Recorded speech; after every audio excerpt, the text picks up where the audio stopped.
Liquor scam లో ED CBI కేసులో BRS MLC Kavitha judicial remand పొడిగించింది కోర్టు. జూన్ 3 వరకు రిమాండ్ను పొడిగిస్తూ ఉత్తర్వులు జారీ చేసింది Rouse Avenue CBI special court judge Kaveri Baweja. ఛార్జ్షీట్లోని 5 నిందితుల పాత్రలపై ఆధారాలతో సహా వివరించామని అధికారులు కోర్టుకు తెలిపారు.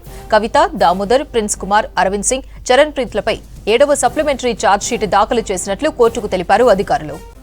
కవిత కేసులో వాదనలకు సంబంధించి మరింత సమాచారం ఢిల్లీ నుంచి మదార్ లైవ్ లో అందిస్తారు. మదార్, కవిత కేసు ఛార్జ్ షీట్ పై ఎలాంటి వాదనలు జరిగాయి?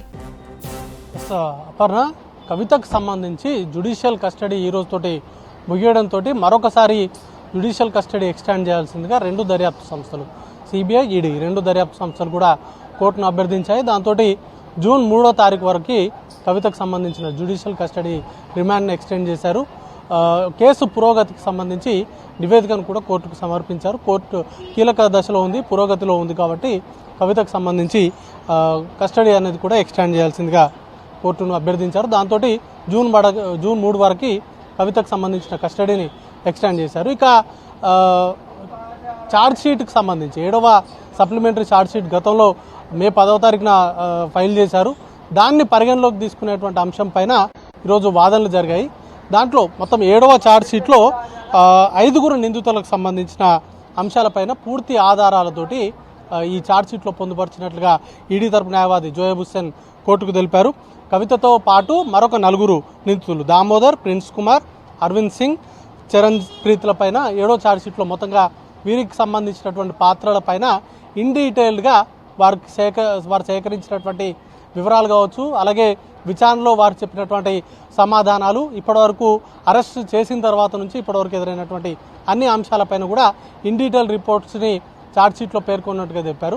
అయితే ఒక్కొక్కరి పాత్రకు సంబంధించి కోర్టు ముందు ఉంచేటువంటి క్రమంలో అభియోగాలకు సంబంధించి కవితకు సంబంధించిన అభియోగాలు మొదట చెప్పేందుకు ఈడీ న్యాయవాది తయారు కాగా మిగతా నిందితులకు సంబంధించిన అభియోగాలు తెలపండి కూడా జడ్జి సూచించారు. దాంతో ప్రిన్స్ కుమార్కు సంబంధించిన అభియోగాలపైన ఈడీ కోర్టు ముందు ఉంచారు. దాంట్లో 100 కోట్ల రూపాయలకు సంబంధించిన మళ్లింపులో ప్రిన్స్ కుమార్ కీలకంగా వ్యవహరించారు. ఆయన గోవాలో చారియట్కి సంబంధించినటువంటి మీడియా సంస్థలో పనిచేశారు.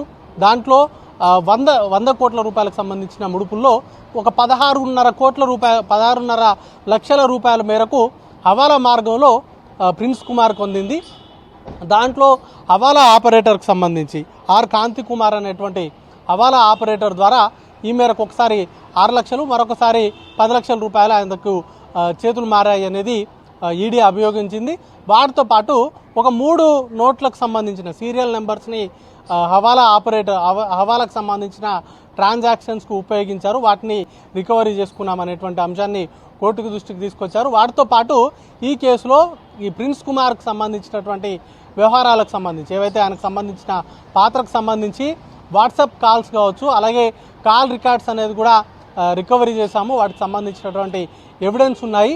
అలాగే ఈ ఎంటైర్ వ్యవహారంలో ఆయన ఒక 3 మొబైల్ నెంబర్స్ను వాడారు.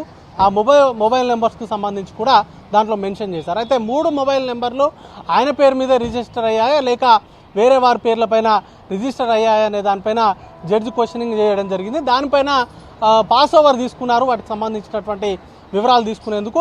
ఇక మిగతా అంశాలకు సంబంధించి పూర్తి స్థాయిలో అన్ని అంశాలతో ఇట్లాంటి ల్యాబ్స్ లేకుండా మిగతా అన్ని అంశాలకు సంబంధించి, ఎందుకంటే ఛార్జ్షీట్ అంటేనే పూర్తి స్థాయిలో అన్ని వివరాలను అందించేటువంటి ఛార్జ్షీట్లో పొందుపరుస్తారు. కానీ ఈ ప్రిన్స్ కుమార్కు సంబంధించినటువంటి ఈ 3 మొబైల్ నెంబర్స్కి సంబంధించి పూర్తి వివరాలు అనేది కూడా చూసుకోకుండా వాటిని మెన్షన్ చేయడంతో కొంత సమయం అనేది ఇచ్చిన తర్వాత వాటిని పాస్ ఓవర్ తర్వాత ఆ 3 మొబైల్ నెంబర్స్కి సంబంధించినటువంటి వివరాలను జడ్జి ముందు ఉంచారు.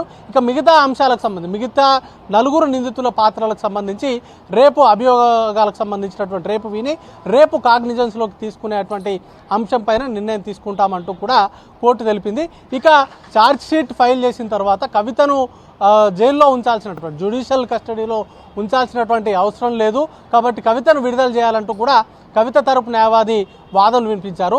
అయితే గతంలో ఈ ఛార్జ్ షీట్ ఫైల్ చేసిన తర్వాత కూడా జ్యుడిషియల్ కస్టడీ విధించినటువంటి వ్యక్తులకు సంబంధించినటువంటి సుప్రీంకోర్టు జడ్జిమెంట్స్ని ఇటు ఈడీ తరపు న్యాయవాది కోర్టు ముందు ఉంచారు. దాంతో కవితకు సంబంధించి జ్యుడిషియల్ కస్టడీని ఎక్స్టెండ్ చేశారు. జూన్ 3 వరకు ఎక్స్టెండ్ చేస్తూ ఇక ఛార్జ్ షీట్ 7వ సప్లిమెంటరీ ఛార్జ్ షీట్ను పరిగణలోకి తీసుకునేటువంటి అంశం పైన రేపు వాదనలు వింటామంటూ కూడా రేపటికి వాయిదా వేశారు అపర్ణ.